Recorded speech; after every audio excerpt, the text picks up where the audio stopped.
శుభోదయం మిత్రులారా, వార్తా కథనాలపై విశ్లేషణ కార్యక్రమం టీజీటీవీ మార్నింగ్ న్యూస్ కు స్వాగతం. నేను మీ జర్నలిస్ట్ సత్య. ముందుగా రాష్ట్రంలో జరుగుతున్న రాజకీయ పరిణామాలను కనుక పరిశీలించినట్లయితే, ఇచ్చిన హామీలను అమలు చేయలేక 100 రోజుల్లో మరి ఇక్కడ అమలు చేస్తామన్న 6 గ్యారంటీలను ఇప్పటి వరకు అందివ్వలేక సతమతం అవుతున్న రేవంత్ రెడ్డి ప్రభుత్వం మరి ఇక్కడ ఏదైతే ప్రభుత్వ వైఫల్యాలను చీల్చి చెండాడుతున్నారో సోషల్ మీడియా జర్నలిస్టులు, ఆ సోషల్ మీడియా జర్నలిస్టుల మీద నిన్న రోజున నోరు బారేసుకున్నాడు. వాళ్ళ చెంపలు పగలగొట్టాలనిపిస్తా ఉన్నదని చెప్పి మరి ఇక్కడ తీవ్రమైన వ్యాఖ్యలు చేసిండు. మరి ఇక్కడ మెయిన్ స్ట్రీమ్ మీడియా వాళ్ళు ఎవరైతే ఉన్నారో వాళ్ళందరూ కూడా తన చెప్పు చేతుల్లో ఉండడంతో ఆంధ్రజ్యోతి, ఈనాడు లాంటి పత్రికలను చేతిలో పెట్టుకుని మరి ఇక్కడ ప్రభుత్వం చాలా మంచి చేస్తా ఉందని చెప్పి అసలు విషయాలను దాచి ఏదైతే సీఎం ఆఫీస్ నుంచి సీఎం పిఆర్ఓ ఏదైతే పంపిస్తాడో దాన్నే మరి ఇక్కడ పత్రికల్లో రాసి మరి ఇక్కడ ప్రభుత్వం చాలా పనులు చేస్తా ఉన్నది ప్రజల కోసం అని చెప్పి మభ్యపెట్టే ప్రయత్నం ఏదైతే చేస్తా ఉన్నాడో దానికి అడ్డుకట్ట వేస్తున్నటువంటి సోషల్ మీడియా మీద మరి ఇక్కడ నిన్నటి రోజున ఆయన అసహనం వ్యక్తం చేసిండు. మరి ఇక్కడ ప్రతిపక్షంలో ఉన్న రోజున సోషల్ మీడియాను సంరక్షించాలి, సోషల్ మీడియా జర్నలను ఏదైతే జర్నలిస్టులను కాపాడాలి అని మరి ఇక్కడ ఏదైతే గొంతెత్తి అరిచినటువంటి రేవంత్ రెడ్డి ఈ రోజు మాట మార్చి అధికారంలోకి రాగానే సోషల్ మీడియా ఏదైతే ప్రభుత్వ వైఫల్యాలను ఎండగడతా ఉన్నదో దాని మీద మరి ఇక్కడ మళ్ళీ యథావిధిగా నోరు వారేసుకున్నాడు. దాంతో పాటు సమాధానం కూడా ఆయన చెప్పిండు. మరి ఇక్కడ భాష విషయంలో ఏదైతే తిట్లొచ్చిన వాళ్ళందరూ కూడా సోషల్ మీడియాలో జర్నలిస్టులుగా చెలామణి అవుతున్నారు, ఏదైతే ఆవారాగా తిరిగే వాళ్ళు అని చెప్పి కూడా మరి నిన్న రోజున వ్యాఖ్యలు చేయడం జరిగింది. మరి ఇక్కడ ఆయనను ఇంకా ఎవరు ప్రశ్నించక ముందే మరి నువ్వు కూడా నోరు వారేసుకుంటున్నావు కదా అంటే, ఆయన మాట్లాడితే ఎదుటి వాళ్ళని కట్టడి చేయాలనకట. మరి సోషల్ మీడియాలో జర్నలిస్టులు మాట్లాడేది లేదంటే జర్నలిస్టులు ఏదైతే ప్రజలు ప్రభుత్వం మీద తమ అభిప్రాయాలను ఏ విధంగా వ్యక్తం చేస్తా ఉన్నారో దాన్ని యథాతథంగా అందిస్తున్నటువంటి జర్నలిస్టులను మాత్రం మరి ఇక్కడ దుష్మన్లుగా వాళ్ళొక ఏదైతే అవారగాళ్ళుగా చిత్రీకరించి వాళ్ళ చెంప పగలగొట్టాలని ఉన్నదని చెప్పి ఆయన ఆక్రోశాన్ని అంతా కూడా వెలగక్కడం చూస్తా ఉంటే మరి ఇక్కడ పాలన వైఫల్యంతో మరి ఇక్కడ అధిష్టానం ఒకవైపు ఈయన పక్కన పెడతా ఉంటే మరోవైపు ఇక్కడ మంత్రులే ఆయన సీటును లాగేయడానికి ప్రయత్నం చేస్తా ఉంటే ముప్పేట దాడికి గురవుతున్న రేవంత్ రెడ్డి సహనం కోల్పోతున్నట్టుగా కనబడుతున్న పరిస్థితి. మరోవైపు చూసుకున్నట్టయితే 50వ ఢిల్లీకి వెళ్ళిండు రేవంత్ రెడ్డి, అర్ధ సెంచరీ పూర్తి చేసుకున్నాడు. మరి ఇక్కడ 2 సంవత్సరాలు కూడా కాకముందే అధిష్టానం చుట్టూ 50 సార్లు మరి ఇక్కడ ఏదైతే గోల్డెన్ జూబ్లీ చేసుకున్న పరిస్థితి, స్వర్ణోత్సవాలు చేసుకుంటున్న పరిస్థితి, ఢిల్లీకి మరి ఎక్కే విమానం దిగే విమానం అన్నట్టుగా ఉన్నది. ఇక మరోవైపు బంకచెర్లకు సంబంధించి ఏదైతే నిన్న రోజున లోకేష్ చేసిన వ్యాఖ్యల మీద హరీష్ రావు తీవ్రంగా విరుచుకుపడ్డాడు. ఏదైతే రేవంత్ రెడ్డి అండతోటి మరి ఇక్కడ ఏదైతే బీజేపీ కేంద్ర ప్రభుత్వం అండతోటి బనకచెర్లను కట్టి తీరుతామని చెప్పి ఏదైతే ప్రగల్భాలు పలుకుతుండో మిమ్మల్ని సుక్క నీరు కూడా ఇచ్చే పరిస్థితి లేదు, మిమ్మల్ని కట్టనిచ్చే పరిస్థితి లేదు, అసలు ఎవరి వాటా ఏదో తేలాల్సిన అవసరం ఉన్నదని కూడా నిన్నటి రోజున మరి ఇక్కడ ఘాటైన విమర్శలు చేస్తా ఉంటే, మరోవైపు ఇక మహేష్ కుమార్ గౌడ్ లాంటి పిసిసి అధ్యక్షులు ఏదైతే కనీస అవగాహన లేదు, మరి ఇక్కడ ఈ ముఖ్యమంత్రి గాని పిసిసి అధ్యక్షుడు గాని కనీస అవగాహన లేక ఇవాళ తెలంగాణ మరి ఏదైతే ప్రయోజనాలు ఏ విధంగా తాకట్టు పెడుతున్నారో చూస్తున్నట్టయితే ఆల్రెడీ బనకచెర్ల ప్రారంభం ప్రాజెక్టు కట్టడం అయిపోయిందట. మరి ఆ కట్టడం అయిపోయేదానికి కారణం హరీష్ రావు అట. అంటే ప్రజలను ఏ విధంగా మరి ఏమార్చే ప్రయత్నం చేస్తా ఉన్నారు. ఇప్పటికీ ఆ బనకచెర్లను అడ్డుకోవడానికి బీఆర్ఎస్ నానా ప్రయత్నాలు చేస్తా ఉంటే ఆల్రెడీ బనకచెర్ల అయిపోయింది అని చెప్పి మరి ఇక్కడ ఈయన చెప్తా ఉన్నాడు పిసిసి అధ్యక్షుడు అని అంటే వాళ్ళకి ఏ విధమైన అవగాహన ఉన్నది. ఒకవైపు ఏమో రేవంత్ రెడ్డి మరి ఇక్కడ చూసుకున్నట్టయితే దేవాలయ ప్రాజెక్టు ఏ బేసిన్లో ఉన్నదంటాడు, మరి నల్లమల అడవి ఏ ప్రాంతం కిందికి వస్తుంది అంటాడు, మహేష్ కుమార్ ఆల్రెడీ బనకచెర్ల పూర్తయింది అంటాడు. ఇలాంటి వాళ్ళతోటి తెలంగాణ రాష్ట్ర ప్రయోజనాలు ఏ విధంగా కాపాడబడతాయి అనేది కూడా ఒక్కసారి ప్రజలందరూ కూడా అర్థం చేసుకోవాలి. వార్తా కథనాలను కనుక పరిశీలించినట్లయితే ఢిల్లీ టూరు అర్ధనూరట, ఏడాదిన్నరలోనే 50 సార్లు ఢిల్లీకి రేవంత్. తాజాగా 2 రోజుల పర్యటనకు సీఎం అధిష్టానం చుట్టూ చక్కర్లలో రికార్డు. 10 రోజులకు టూర్ పై రాజకీయ వర్గాల్లో చర్చ అని చెప్పి మరి ఇక్కడ ఢిల్లీ టూర్ 50వ సారి వెళ్తున్నాడు. సారు ఎందుకు వెళ్తున్నాడా, ఇప్పటి వరకు కేంద్రం నుంచి ఏమైనా తెచ్చిండా అంటే ఏదో అధికారిక టూర్ పేరుతోటి ఎవరో ఒక మంత్రిని కలవడం, అధిష్టానాన్ని బుజ్జగించే ప్రయత్నం చేయడం తప్ప, అధిష్టానాన్ని మచ్చిక చేసుకోవడం కోసం తప్ప ఇప్పటి వరకు ఆయన తెలంగాణ కోసం సాధించింది శూన్యం అనే విషయాన్ని మనం ఇక్కడ గమనించాలి. మళ్ళీ 50వ సారి వేయండు. ఇక రేపటి రోజున మళ్ళీ ధర్నా పేరుతోటి మళ్ళా 51వ సారి కూడా పోబోతా ఉన్న అంశాన్ని మనం ఇక్కడ చూడాలి. ఇక జర్నలిస్టుల చెంప పగలగొట్టాలనిపిస్తుందట. పత్రికా సమావేశాలు పెడితే ఎవడు పడితే వాడు వస్తున్నాడు, 3 గంటల ముందే వచ్చి మొదటి వరుసలో కూర్చుంటున్న తాత ముత్తాతల నుంచి తమ ఇంటి పేరే అదే అన్నట్టుగా జర్నలిస్ట్ ఎల్లయ్య, జర్నలిస్ట్ పుల్లయ్య అని పెట్టుకుంటున్నారట. సోషల్ మీడియా జర్నలిస్టులకు పొట్టకొస్తే అక్షరం ముక్కరాదు, బాగా నమ్మిస్తేనే ఎవరినైనా మోసం చేయగలమని చెప్పి సీఎం రేవంత్ వ్యాఖ్యలు జాతీయ స్థాయిలో దుమారం అని చెప్పి ఆయన మాట్లాడిన మాటలు కనుక ఒక్కసారి గమనించినట్టయితే, కానీ ఈరోజు అది ఏమీ లేదు. ఎక్కువ ఆవారగా రోడ్ల మీద తిరిగేటోడు, ఎక్కువగా తిట్లు వచ్చినోడు, ఏదంటే అది మాట్లాడేటోడే ఈరోజు జర్నలిస్ట్ అనే ముసుగు తోడుకొని సోషల్ మీడియాలో అందరి పట్ల అసహ్యకరమైన భాషను ఉపయోగించే పరిస్థితి వచ్చింది. అందుకే ఈరోజు రాజకీయ పార్టీ నాయకులుగా మేము మాట్లాడితే మీరు కూడా అప్పుడప్పుడు మాట్లాడతారు కదా సార్. జర్నలిస్టులు అంటూ ఏది పడితే అది మాట్లాడితేనే వాళ్ళు జర్నలిస్ట్ గా చలామణి అయితే ఉన్నారట సోషల్ మీడియాలో. అసలు ఆ జర్నలిస్టులకు ఆ భాష నేర్పింది ఎవరు అనే విషయాన్ని ఒకసారి మనం ఇక్కడ ప్రధానంగా గమనించాలి. పిసిసి అధ్యక్షునిగా ఉన్నప్పుడు మరి నోటికి వచ్చినట్టు మాట్లాడిన రేవంత్ రెడ్డి ఏదైతే అధికార పీఠం ఎక్కిన తర్వాత కూడా అదే భాషను వినియోగించడంతో జనాలు కూడా అదే భాషను వినియోగిస్తా ఉన్నారు. ఇప్పటి వరకు ఏ జర్నలిస్ట్ కూడా రేవంత్ రెడ్డిని హౌలా అన్నది లేదు, అరే అన్నది లేదు, తురే అన్నది లేదు. మొత్తంగా ఏదైతే రాష్ట్ర ప్రజానీకం ఈయన మాట్లాడిన భాషను యథావిధిగా తిరిగి అప్పగిస్తా ఉన్నారో వాళ్ళు మాట్లాడిన మాటలను మాత్రమే చూపించిండ్రు సోషల్ మీడియాలో తప్ప ఏ జర్నలిస్ట్ కూడా ఇప్పటి వరకు మరి గతంలో బీఆర్ఎస్ ప్రభుత్వం హయాంలో మరి ఇక్కడ జర్నలిస్ట్ గా చలామైనటువంటి తీన్మార్ మల్లన్న, రఘుగాన్ అసొంటోళ్ళు నోటికి వచ్చినట్టు మాట్లాడింది. కానీ ఇప్పటి వరకు ఏ జర్నలిస్ట్ కూడా మరి ఇక్కడ రేవంత్ రెడ్డి ప్రభుత్వం మీద కానీ కాంగ్రెస్ ప్రభుత్వం మీద కానీ మాట్లాడలేదు. జనాలు ఏవైతే మాట్లాడుతూ ఉన్నారో, జనాలు ఏదైతే ముఖ్యమంత్రి భాషను అనుసరిస్తా ఉన్నారో అదే భాషను యథాతథంగా చూపించడమే వాళ్ళ నేరమైంది. ఆ రోజు వీళ్ళు నోటికి వచ్చినట్టు ముఖ్యమంత్రిని తిట్టినా తప్పులేదు.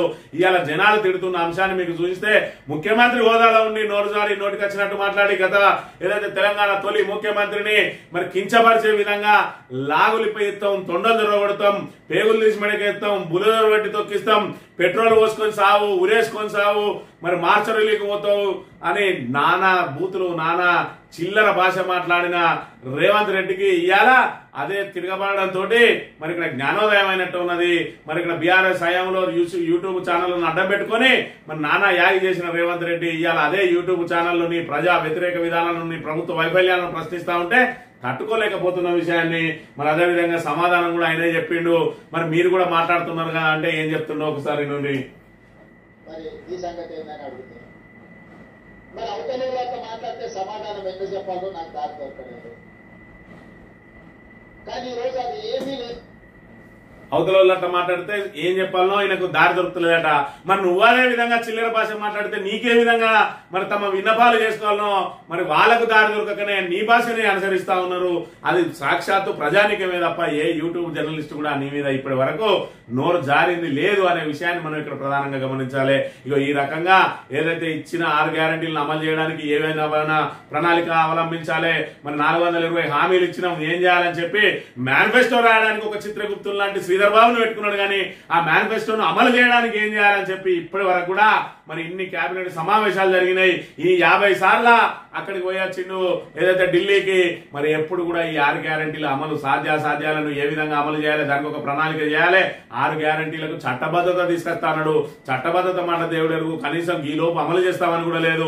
100 రోజులు అన్నాడు, 600 రోజులు అయిపోయింది, 700 రోజులకు దగ్గరికి వస్తా ఉన్నది. అయినా కూడా ఇప్పటి వరకు ఆ ఊసే లేదు. మరోవైపు చూసుకున్నట్టయితే నిరుద్యోగులకు మొదటి సంవత్సరంలోనే 2 లక్షల ఉద్యోగాలు ఇస్తామని చెప్పిన ఆ నోటితోటే నాలుక మడత పెట్టిన శ్రీధర్ బాబు మేము అనలేదంటాడు. 5 సంవత్సరాల లోపు 2 లక్షలు పూర్తి చేస్తామంటాడు.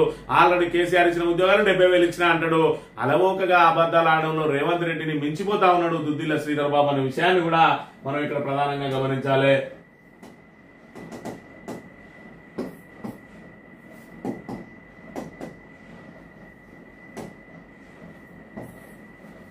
ఇక పీబీ లింక్ చేపడితే పోలవరం మనదే. బనకచెల్లపై సిడబ్ల్యూసీకి కృష్ణా యాజమాన్య బోర్డు కీలక లేఖ.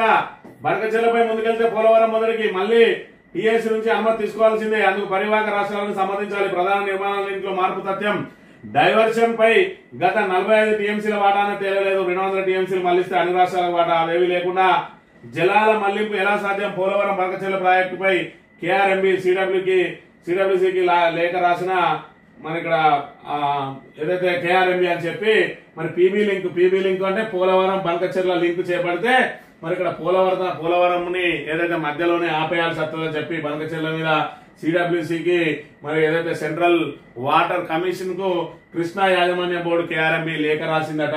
మరి ఇక్కడ మీరు కనుక దానికి లింక్ చేసి బంకచెల్ల కట్టినట్టయితే మరి పోలవరం అలొకేషన్ ఉన్న నీళ్ళు ఏవైతే ఉన్నాయో అవి దీనికి వాడినట్టయితే ఇవాళ మళ్ళీ అన్ని రాష్ట్రాల నుంచి సమ్మతించాలి, మళ్ళీ మొదటి నుంచి మొదలు పెట్టాలని చెప్పి మరి ఇక్కడ చెప్తున్న పరిస్థితి ఈ విధంగా ఉంటే, ఒకవైపు ఏమో బంకచెర్ల మరి ఇక్కడ కట్టడం కోసం ఆల్రెడీ జాతీయ సంస్థలే మరి వాటిని ఆపేస్తా ఉన్నాయి. ఆ అనుమతుల కోసం రేవంత్ రెడ్డి పోయి సంతకం చేసి ఈ రోజు ఒక కమిటీని ఫామ్ చేయాలని చెప్పి ప్రయత్నం చేస్తా ఉంటే ఇక ఏమాత్రం అవగాహన లేని మరి ఈ మహేష్ కుమార్ గౌడ్ ఏం మాట్లాడుతా ఉన్నాడు, మరి ఆయన మాటలు ఏ విధంగా ఉన్నాయనే విషయాన్ని కూడా ఒకసారి గమనించినట్టయితే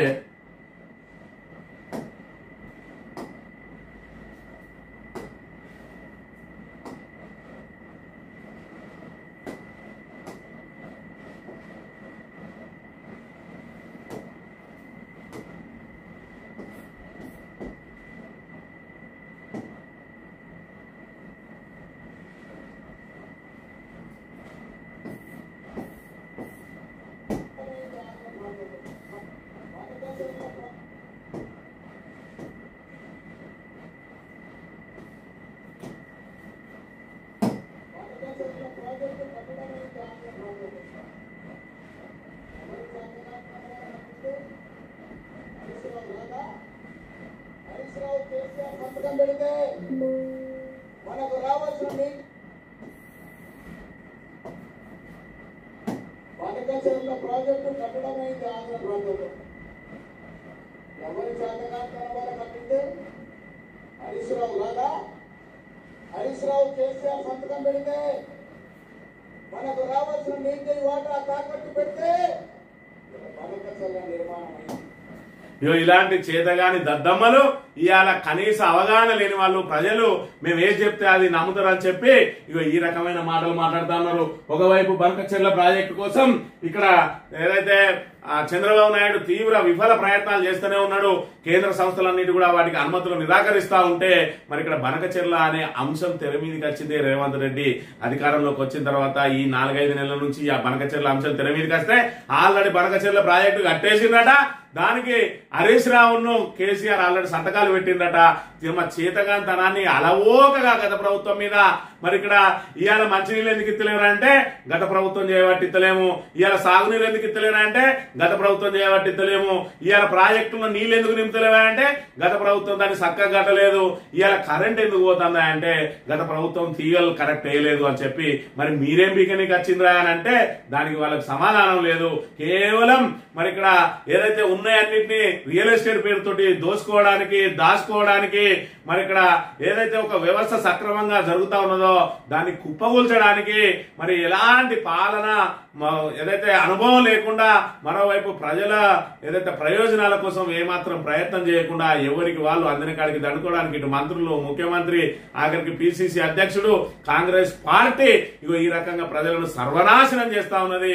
ముఖ్యమంత్రికేమో మరి ఇక్కడ దేవాదుల ఏ బేసిన్లు ఉన్నదో తెలియదు, ఈయనకేమో బంకచెర్ల మరి ఇక్కడ మొదలు పెట్టిందా దాని అనుమతుల సంగతి ఏంది, దానికి అదేందో తెలియదు. ఈయన మన రాష్ట్రానికి పిసిసి అధ్యక్షుడు అంటే మన దౌర్భాగ్యం ఏ విధంగా ఉన్నదో ఇక్కడ చూడాలి. బంకచెర్ల ప్రాజెక్టు పూర్తయిందంట, దాన్ని కట్టడానికి హరీష్ రావే కారణమట. అంటే ఈయన ఇప్పుడు కమిటీ చేసేది ఎందుకు? మరి బంకచెర్ల అవసరమా అవసరం లేదా, మరి బంకచెర్లకు అనుమతి ఇచ్చుడా ఇవ్వకపోవడమా అని చెప్పి ఇప్పుడు ఎందుకు కమిటీ చేస్తాను అని అంటే ఆల్రెడీ కట్టిండ్రు కాబట్టి మేము కమిటీ చేస్తాను అన్నట్టున్నది. ప్రజలు మేము ఏం చెప్పినా నమ్ముతారు, గుడ్డిగా నమ్ముతారని చూస్తా ఉన్నారు. వీళ్ళను బండకేసి బాధాలి. ఎప్పుడు ఎలక్షన్లు వచ్చినా కూడా అప్పుడే వీళ్ళకు బుద్ధి వస్తుంది. ఇలాంటి బుద్ధిహీనులను, తెలివిలేనులను, దద్దమ్మలను తీసుకొచ్చి ఇవాళ ప్రభుత్వం తీసుకుపోయి వాళ్ళ చేతిలో పెడితే ఇవాళ తెలంగాణను ఏ విధంగా సర్వనాశనం చేస్తా ఉన్నారో మనం ఇక్కడ కనబడతా ఉన్నది. ఇక బంకచెర్ల కట్టిపారేస్తాం అంటే ఊరుకుంటామా? అడ్డుకొని తీరుతాం. కాంగ్రెస్ మౌనమే, ఏపీ నేతల ధైర్యం, లోకేష్ అజ్ఞాని, హరీష్ స్ట్రాంగ్ కౌంటర్. ఏ ధైర్యంతో లోకేష్ బంకచెర్ల కడుతుంటానంటున్నాడు? అవగాహన లోపంతో నీళ్లపై మాట్లాడుతూ ఉన్నాడు. కాళేశ్వరానికి పొక్క కొడుతున్నావా అంటున్నాడు. పొక్క కొట్టేందుకు ఇదేమైనా శ్రీశైలం ప్రాజెక్టా, పోతిరెడ్డి ప్రాజెక్టా, ఉమ్మడి ఆంధ్రప్రదేశ్? సీఎం రేవంత్ ప్రధాని మోడీ మీ చేతుల్లో ఉన్నారని ఏది పడితే అది మాట్లాడదామంటే చెల్లదు. మిగులు జలాలు ఉంటే 4 కేంద్ర సంస్థలు బంకచెర్లను ఎందుకు తిరస్కరించాయో చెప్పు. గోదావరిలో తెలంగాణ ఏపీ వాటా ఏందో చెప్పు. కాంగ్రెస్ నేతల మౌనంతో నాడు అన్యాయం, నేడు అదే మౌనంతో తెలంగాణ దగా భూతం. టీడీపీ కాంగ్రెస్ నేతలపై హరీష్ రావు నిప్పులు, లోకేష్ వ్యాఖ్యలపై రేవంత్ బీజేపీ స్పందించాలి. తెలంగాణ కోసం పోరాడేది కేసీఆర్ అంటున్న వేముల అని చెప్పి మరి ఇక్కడ అడ్డుకొని తీరుతామని చెప్పి ఏదైతే చెప్తా ఉన్నాడు హరీష్ రావు బనకచెర్లను అడ్డుకుంటామని చెప్తే మరి ఇక్కడ మహేష్ కుమార్ గౌడ్ ఏమో ఆల్రెడీ బనకచెర్లు అయిపోయింది అంటాడు. ఇవాళ మరి ఇక్కడ బనకచెర్లను అడ్డుకొని ఇవాళ గోదావరి జలాలను ప్రాణహిత నీటిని కాపాడాల్సిన మరి ప్రభుత్వం ఇవాళ చేతులెత్తేస్తే మళ్ళీ కూడా తెలంగాణ ప్రాంత ప్రయోజనాల కోసం బీఆర్ఎస్ఏ పూనుకోవాల్సి వస్తుంది, కేసీఆర్ స్వయంగా రంగంలోకి దిగాల్సి వస్తుంది. ఎందుకంటే ఈ అసమర్థ దద్దమ్మ ప్రభుత్వం కనీసం అది బనకచెర్ల అంటే ఏంటిదో తెలియదు, ఆ బనకచెర్లకు అనుమతులు ఏ విధంగా ఇస్తుందో తెలియదు, అసలు గోదావరిలో మన నీటికి అలకేషన్ ఎంత ఉన్నదో తెలియదు. ఇగో ఇలాంటి వాళ్ళందరూ పీఠం ఎక్కి మరి ఏం చెప్తా అని చెప్పి ఎక్కిరా అంటే అరిచేతిలో వైకుంఠం చూసి ఉన్నదంతా నాకేయడానికి ఇవాళ పీఠం ఎక్కి తెలంగాణను అధోగతి పాలు చేస్తా ఉన్నారు. ఇలాంటి వాళ్ళ దద్దమ్మల చేతిలో ఇవాళ ప్రభుత్వం పెట్టిన ప్రజలు మరి చెప్పలేసుకుంటా ఉన్నారు. ఏందిరా నాయన ఏ మాత్రం తెలివిలేని దద్దమ్మలందరికీ మనం అధికారం అప్పచెప్పినాం కదా, మరి ఇక్కడ 4 సార్లు 5 సార్లు ఎమ్మెల్యేలై మంత్రులుగా చేసిన వాళ్ళు ఏం చేస్తున్నారా అంటే నాకెందుకు వచ్చిందిలే, నేను మరి ఇక్కడ ఇంకో 2 పర్యాయాలు అధికారంలోకి రాదు కావచ్చు కాంగ్రెస్, 3వ పర్యాయం అయినా రాకపోతుందా, నేను ఎమ్మెల్యేగా గెలుచుంటే చాలు మరి దానికి సరిపడా నేను మూల్యాలు జమ చేసుకొని వెనక పెట్టుకుంటా, ఓట్లు అప్పుడు తీసుకొచ్చి నోట్లు వారేసి ఓట్లు కొనుక్కుంటా, ప్రభుత్వం లేకున్నా ఎమ్మెల్యేగా ఉంటా, మళ్ళీ 2-3 టర్మ్ల తర్వాత జనాలకు ఎప్పుడన్నా బీఆర్ఎస్ మీద కోపం వచ్చి మళ్ళా కాంగ్రెస్ వచ్చిన రోజు మళ్ళా అధికారంలోకి వస్తా అని చెప్పి మరి ఇక్కడ తెలంగాణ ప్రాంత ప్రయోజనాలను పూర్తిగా తాకట్టు పెడుతున్నా, తెలంగాణ నీటి జలదోపిడికి గురైతున్నా నోరు మూసుకొని ఉంటా ఉన్నారు కొంతమంది మంచితనం ముసుగులో. మరి ఇక్కడ ఏదైతే మంత్రులు మరి ఇక్కడ అడ్డగోలు అవినీతి చేస్తా ఉన్నారు, వాళ్ళ అబద్ధాలు ఒక్కొక్కడిగా ఇప్పుడే బయటకు వస్తా ఉన్నాయి, ప్రజలు కూడా వింటా ఉన్నారు. మేకవన్న పులులు ఏ విధంగా ఉంటాయో మరి ఇక్కడ మనం వాళ్ళని చూసి నేర్చుకోవచ్చు అనే విషయాన్ని మనం ఇక్కడ గమనించాలి. కళ్ళు నిషేధానికి కుట్ర, ఆదాయం కోసం కాంగ్రెస్ సర్కార్ అడ్డదారులు, ముందస్తు ఎక్సైజ్ పాలసీపై అనుమానాలు, ఊరూర మద్యం దుకాణాలు తెరిచే పన్నాగం, కల్తీ కళ్ళు ఉదంతాల వెనుక లిక్కర్ మాఫియా, మాజీ మంత్రి వి శ్రీనివాస్ గౌడ్ ధ్వజం అని చెప్పి మరి ఇక్కడ కుల వృత్తులు అన్నింటినీ కూడా నాశనం చేస్తా ఉన్నారు. అదేవిధంగా మరి కేసీఆర్ ఇచ్చిన గొర్రెల పంపు పథకం ఏదైతే ఉన్నదో అది రెండో విడత అమలు చేయడానికి అపసోపాలు పడుతున్నది ప్రభుత్వం అన్నారు. మేము రాగానే వెంటనే గొర్రెల పంపిణీ చేపడతామని చెప్పిండ్రు. మరి ఇక్కడ చూసుకున్నట్టయితే వాళ్ళు రాగానే కట్టిన డీడీలను రెట్టించి గొర్రెల పంపిణీ పథకానికే పాతరేసిండ్రు. ఇవాళ కళ్ళును కూడా పూర్తిగా మరి ఆ గీత వృత్తిని నాశనం చేసి ఊరూరా బ్రాండ్ షాపులు పెట్టడానికి ప్రయత్నం చేస్తా ఉన్నారు. ఎందుకంటే కళ్ళు ద్వారా మన ప్రభుత్వానికి రూపాయి ఆదాయం లేదు కాబట్టి కల్తీ కళ్ళు పేరుతోటి కల్తీ కళ్ళు మాఫియా ఏదైతే ఉన్నదో దాన్ని అడ్డం పెట్టుకుని ఇవాళ మొత్తం గీత వృత్తిని సర్వనాశనం చేయడానికి ప్రయత్నం చేస్తా ఉన్నదని చెప్పి శ్రీనివాస్ గౌడ్ స్వామి గౌడ్ ధ్వజమెత్తిన అంశాన్ని మనం ఇక్కడ చూడాలి. ఈ గురుకుల సంక్షోభం, సర్కారు నిర్లక్ష్యంతో కలుషితాహార ఘటనలు, సకాలంలో పూర్తి గంట ఎన్నాల ప్రక్రియ, ఈఎంబీలు చెల్లింపు, బిల్లులు పెండింగ్, హాస్టల్ క్యాటరింగ్ కాంట్రాక్టర్ల ఇష్టారాజ్యం అని చెప్పి మరి ఇక్కడ ఏదైతే గురుకులాలకు సంబంధించి చూస్తూనే ఉన్నాం, నిత్యం విషాహారాలు తినుకుంటా మరి ఇక్కడ అనారోగ్యాల పాలైతా ఉన్నారు, తీవ్రంగా అస్వస్థతకు గురైతా ఉన్నారు, కొంతమంది ప్రాణాలు కోల్పోతా ఉన్నారు. ఈ రోజు గురుకులాల్లో తోలాలంటేనే మరి ఇక్కడ తల్లిదండ్రులు జంకుతున్న పరిస్థితిని తీసుకొచ్చింది ఇవాళ రేవంత్ రెడ్డి ప్రభుత్వం. గురుకులంలో సీటు కోసం వెంపర్లాడే కాడి నుంచి ఆ గురుకులం వద్దు మహాప్రభావాన్ని తండ్రి చేసిండు. దట్ ఈజ్ మరి కేటీఆర్ ఏదైతే రేవంత్ రెడ్డి దాంతోటే మరి అక్కడి నుంచి ఇవాళ గురుకులాలు మార్పు తీసుకొస్తా అన్నాడు. మరి ఇక్కడ 24 గంటల కరెంటును ఇవాళ కుదించి 10-12 గంటలకు తీసుకొచ్చిండు. ఎప్పుడు కరెంట్ వస్తుందో ఎప్పుడు కరెంట్ పోదో నాణ్యమైన కరెంటు నుంచి ఇవాళ లో వోల్టేజ్ సమస్యలు సృష్టించిండు. మరి ఇక్కడ సాగునీరు సమృద్ధిగా అందించే కాడి నుంచి మొదలు పెడితే ఇవాళ మళ్ళీ సాగునీటికి కొరతను తీసుకొచ్చిండు. యూరియా కోసం కొట్లాటలను మళ్ళా మొదలు పెట్టించిండు. ఉమ్మడి ఆంధ్రప్రదేశ్ లో ఏ విధంగా అయితే చెప్పులు బుక్కులు లైన్లో పెట్టిరో దాన్ని తీసుకొచ్చిండు. ఇది నిజమైన మార్పు. ఇక్కడ చూడాలంటే తమ బడికి టీచర్లను కేటాయించాలని చెప్పి మరి ఇక్కడ నారాయణపేట జిల్లా మక్తల్ మండలం ఖానాపూర్ లో 160 మంది ఉంటే ఒక్కడే టీచర్ ఉన్నాడట. ఇది స్వయంగా విద్యాశాఖ మంత్రి ఎవరే అంటే రేవంత్ రెడ్డి. ఇగో నీ శాఖ ఇగో ఇంత అప్రతిష్ట పాలవుతున్నా ఎందుకు మరి ఇక్కడ నువ్వు దాన్ని సపోర్ట్ చేస్తలేవు అనే విషయాన్ని మనం ఇక్కడ గమనించాలి. రష్యా అమెరికా డెడ్ లాక్ అట, రెండింటి మధ్య 2 అగ్రదేశాల మధ్య మళ్ళా ఉద్రిక్తత స్టార్ట్ అవుతుంది. జలాంతర్గాములను తీసుకొచ్చి మరి ఇక్కడ ఏదైతే రష్యాకు దగ్గరలో పెట్టిండట దానికి సంబంధించి అణు జలాంతర్గాములను తీసుకొచ్చి ఇది ఎప్పుడైనా యుద్ధం చేయడానికి కూడా సిద్ధమని చెప్తా ఉన్నది. 2 అగ్రరాజ్యాలు కనుక యుద్ధానికి సిద్ధపడితే 3వ ప్రపంచ యుద్ధం మొత్తం ప్రపంచవ్యాప్తంగా చుట్టుకుపోయే ప్రమాదం ఉంటది. మరోవైపు మోడీ మరి ఏదైతే మోడీ ఎందుకు సపోర్ట్ చేస్తలేడు ఈ ట్రంప్ విధానాల మీద అంటే మోడీ ఆచి చూసి ఇంకా మరి వాళ్ళు మనల్ని వేధించే ప్రయత్నం చేస్తా ఉన్నది అమెరికా. అయినప్పటికీ కూడా మరి మనమే సమాధానంగా ఉన్నది. ట్రంప్ మాత్రం 70 దేశాల మీద సుంకాల విధింపు చేపట్టినట. ప్రపంచ వాణిజ్య వ్యవస్థను అతలాకుతలం చేస్తున్న పరిస్థితిని కూడా మనం చూడవచ్చు. సాక్షి దినపత్రిక విషయానికి వస్తే కాళేశ్వరం నివేదికపై కమిటీ అధ్యయనానికి ఇరిగేషన్ న్యాయ జేఏడి శాఖల కార్యదర్శులతో త్రిసభ్య కమిటీ నివేదికను అధ్యయనం చేసి సారాంశాన్ని సిద్ధం చేసే బాధ్యత అని చెప్పి నిన్నటి రోజున మరి కాళేశ్వరం దాని మీద ఏదైతే కాళేశ్వరం మీద వేసిన పీసీ ఘోష్ కమిషన్ నిన్న రోజున కమిటీ నివేదిక ఇచ్చింది. అది ఇరిగేషన్ అధికారులు ఇరిగేషన్ మంత్రికి ఇస్తే ఇరిగేషన్ మంత్రి నిన్న రోజున తీసుకొచ్చి మరి ఇక్కడ రేవంత్ రెడ్డికి అప్పచెప్పడం జరిగింది. ఆ కాళేశ్వరం కమిటీకి సంబంధించి దాన్ని అధ్యయనం చేయడానికి మళ్ళీ కమిటీ వేసిరట. ఎందుకంటే ఆ కమిటీ అధ్యయనం చేసే లోపు మరి అడ్డమైన వార్తలు వండి వార్చి ఇక్కడ జనం మీద వదలడానికి ఒక మళ్ళొక ప్లాన్ అనే విషయాన్ని మనం గమనించాలి.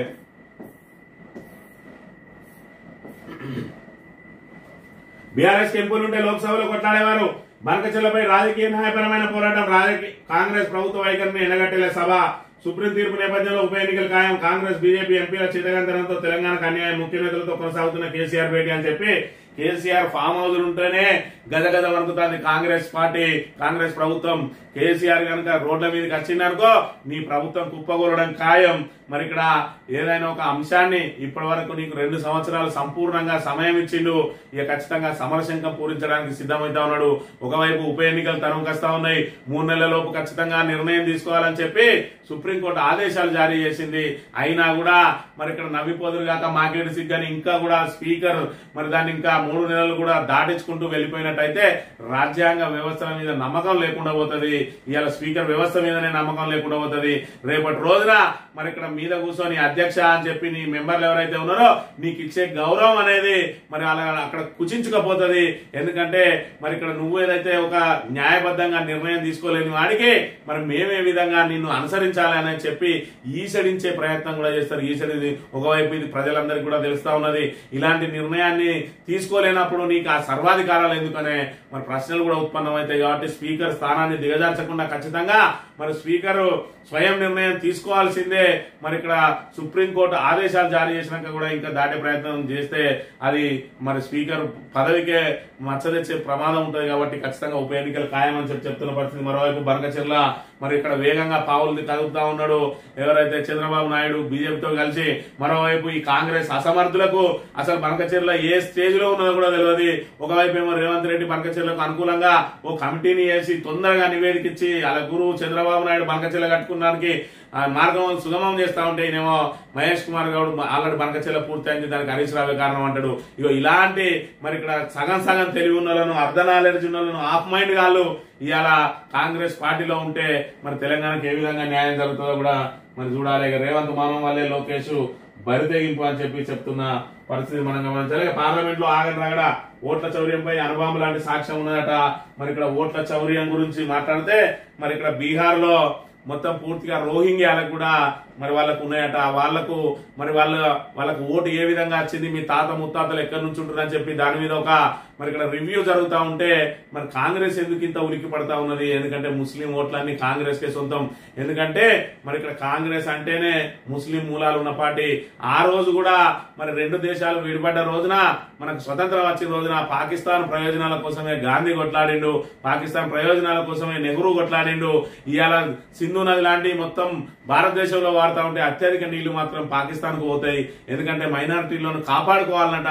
మన దేశాన్ని గాలికి వదిలేసి మైనారిటీలను కాపాడిన ఘనత కాంగ్రెస్ పార్టీ అనే విషయాన్ని మనం గమనించాలి. ఈ ఆంధ్రజ్యోతి విషయానికి వస్తే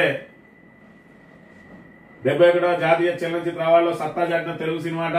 ఉత్తమ చిత్రంగా భగవంత్ కేసరి, ఉత్తమ గేయ రచయితగా కాసర్ల శ్యామ్, ఉత్తమ గాయకుడు రోహిత్, ఉత్తమ బాలనటిగా గాంధీ తాత చెట్టు నటి సుకృతి వేణి, హనుమాన్ బేబీ సినిమాలకు వేర్వేరు విభాగాల్లో 2 అవార్డులు, మొత్తంగా 7 అవార్డులు వచ్చినాయి తెలుగు సినిమాకు. మరి ఇక్కడ జాతీయ స్థాయిలో తెలుగు సినిమా హవా కొనసాగుతున్న పరిస్థితిని మనం ఇక్కడ చూడాలి. ఇక కాళేశ్వరం కమిటీ మరి ఆ కాళేశ్వరం కమిటీకి సంబంధించి కమిటీ సీల్డ్ కవర్ లో రిపోర్ట్ ఇచ్చింది. ఆ సీల్డ్ కవర్ లో ఇచ్చిన రిపోర్టు ఇరిగేషన్ శాఖకు పోయింది. ఇరిగేషన్ శాఖ ఉత్తమ్ కుమార్ రెడ్డికి ఇచ్చింది. ఉత్తమ్ కుమార్ రెడ్డి నిన్ననే మరి ఇక్కడ రేవంత్ రెడ్డికి ఇచ్చిండు. దానిలో ఏమున్నదో అధ్యయనం చేసి దాన్ని చేయమని మరి ఇక్కడ ఒక కమిటీ అయిపోతా ఉన్నారు. మరి ఇక్కడ వీడేం రాసిండు ఆంధ్రజ్యోతి, రేవంత్ రెడ్డి బూట్లు నాకే పత్రిక ఏం రాసింది అంటే కర్త కర్మ క్రియ కేసీఆర్, బ్యారేజీల నిర్ణయం వైఫల్యానికి కారణం ఆయనే, పరీక్షలు జరపకుండా నిర్మాణం బ్లండర్ మిస్టేక్, కాళేశ్వరం బ్యారేజీల నిర్మాణానికి మంత్రివర్గ ఆమోదం లేదు, ముందే నిర్ణయాలు తీసుకుని సిడబ్ల్యూసీ నివేదికను సాకుగా చూపించారు. హరీష్ రావు అడ్డగోలుగా ఆదేశాలు ఇచ్చారు. నిర్మాణ నాణ్యతను ఆయన ఆదేశాలు ప్రభావితం చేశాయి. కాళేశ్వరంతో రాష్ట్ర ఆర్థిక పరిస్థితి దెబ్బతింటుందని తెలిసిన ఆర్థిక మంత్రిగా ఈటల మౌనం వహించారు. స్మితా సబర్వాల్, ఎస్కే జోషి, మాజీ ఏఎన్సీలంతా బాధ్యులే. జస్టిస్ పీసీ ఘోష్ సంచలన నివేదిక సీఎం అందజేత. ఈ గాడికి ఎవరిచ్చిండ్రు ఇప్పుడు ఈ నివేదిక? ఈ ఆంధ్రజ్యోతికి ఎవరిచ్చిండు? మరి దానిలో సీల్డ్ కవర్ లో ఇచ్చిన నివేదికలు ఏమున్నదో వీరికి ఎట్లా తెలుసు అని అంటే, ఆ సీల్డ్ కవర్ లో ఉన్నదంతా డొల్లా కాబట్టి మరి ముందే బీఆర్ఎస్ ను బదనాం చేయాలి. ఎందుకంటే అది అధికారికంగా ఎట్లాగో బయటికి రాదు. మరి ఎన్డీఎస్ఏ ఇచ్చిన రిపోర్ట్ ఇప్పటి వరకు పబ్లిక్ డొమైన్ లో పెట్టినా, ఎన్డీఎస్ఏ ఏమి ఇచ్చింది అనేది మరి ఇక్కడ అధికారికంగా చెప్పిండ్రా. అదేవిధంగా పీసీ ఘోష్ నివేదిక కూడా బయటికి చెప్పారు. కాబట్టి ఇలాంటి ఏదైతే తెలంగాణ ద్రోహులైనటువంటి పత్రికలు రేవంత్ రెడ్డి బూట్లు నాకే, ఈనాడు, అదేవిధంగా ఆంధ్రజ్యోతి పత్రికలు నానా యాగి చేయడానికి ఈ నివేదికలు ఏం లేకున్నా కూడా మరి ఇక్కడ సృష్టించి మొత్తం కేసీఆర్ నాశనం చేసిండు అని చెప్పి బీసీ ఘోష్ నివేదిక ఇచ్చిందని చెప్పి చెప్తా ఉన్నాడు. ఇలాంటి కుక్కలను ఏ చెప్పుతోడు కొడితే కరెక్ట్ ఉంటుందో తెలంగాణ ప్రజానీకం ఆలోచన చేసుకోవాలి. ఇలా తెలంగాణ ప్రజల కోసం అహర్నిశలు కృషి చేసి కాళేశ్వరం లాంటి బృహత్తమైన ప్రాజెక్టు కడితే ఆ ప్రాజెక్టు మీద బురదగలడానికి మరి ఇక్కడ రేవంత్ రెడ్డి ప్రభుత్వం ఏదైతే ప్రయత్నం చేసి దాని మీద ఒక కమిషన్ వేసి ఆ కమిషన్ లో ఏమి తేలక డొల్లా అని తేలడంతో దాన్ని ఆ కమిషన్ ను సాగదీయడానికి, ఆ నివేదికను సాగదీయడానికి, ఆ నివేదిక అంశాలు బహిర్గతం చేయకుండా మళ్ళీ ఏదైతే ఆరోపణలతోటే మరి లేనిది ఉన్నట్టు ఏదైతే కల్పితం చేయడానికి కుక్క పత్రికలు రెండింటిని కూడా వాడుకుంటున్న పరిస్థితిని మనం ఇక్కడ చూడాలి. వీనికి ఎవరిచ్చిండు దీనికి సంబంధించిన అంశాన్ని మరి వీడు సమాధానం చెప్పాలి. అలా లోపలే ఉన్నదో వీడెట్లా ఊహిస్తాడు, దీనికి కేసీఆర్ కారణం అని వీడెట్లా డిసైడ్ చేస్తాడు అనేది తెలంగాణ ప్రజానీకం ఆలోచన చేసుకోవాలి. ఇగో ఈ విధంగా ఇలాంటి ఈ మెయిన్ స్ట్రీమ్ మీడియా ఏదైతే ఉన్నదో ఆంధ్రజ్యోతి గాని లేకపోతే ఈనాడు గాని మరి ఇక్కడ ఏదైతే ముఖ్యమంత్రి కార్యాలయం నుంచి ఇచ్చే ఏది రాసిస్తే దాన్ని ఇక్కడ ప్రధాన ఆర్టికల్ గా ప్రచురించి బీఆర్ఎస్ అంతా తప్పు చేసింది, కాంగ్రెస్ మొత్తం ప్రజల కోసమే పనిచేస్తా ఉన్నదని చెప్పి ఏదైతే మరి ఇక్కడ లేనిది ఉన్నట్టు కల్పితం చేసే ప్రయత్నం చేస్తా ఉన్నారో ఇలా సోషల్ మీడియా ఎక్కడికక్కడ ఎండగడతా ఉన్నది. దానికోసమే రేవంత్ రెడ్డి అసహనం. నేను కోట్లు పెట్టి ఈ రాధాకిట్టి గారి అసంటోని, ఆ ఈనాడు రామోజీరావు గారి కొడుకు అసంటోని ఇవాళ కొనుక్కుంటే ఇవాళ సోషల్ మీడియా మొత్తం ఎక్కడికక్కడ నిజాలను జనాల ముందర పెడతా ఉన్నదని చెప్పి మరి ఆ సోషల్ మీడియా వారగేళ్ల మీద మరి ఏ విధంగా నోరు వారేసుకుంటా ఉన్నాడో మరి ఇక్కడ ఒక్కసారి గమనించినట్టయితే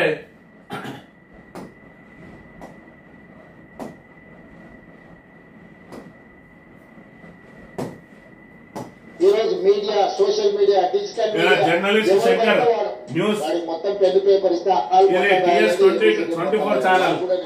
అంటారు, signal TV, social media journalist అంటారు. మన పేరు పక్కనే జర్నలిస్ట్ అంటారు. ఓన్లీ సోషల్ మీడియాలో వెళ్తుంది జర్నలిస్ట్. మన అరెస్ట్ అయిన తన్వి జర్నలిస్ట్, ఎల్లయ్య జర్నలిస్ట్, పుల్లయ్య అని ఈమె రాధా ఆద్య టీవీ, రోడ్ల మీద తిరిగేటోడు ఎక్కువగా ఈమె Saritha Aadya TV, mirror plus Aadya TV, ఈయన Y Ranjith Reddy YR TV, అందరి పట్ల అసహ్యకరమైన ఈయన జర్నలిస్టు సాయి శంకర్.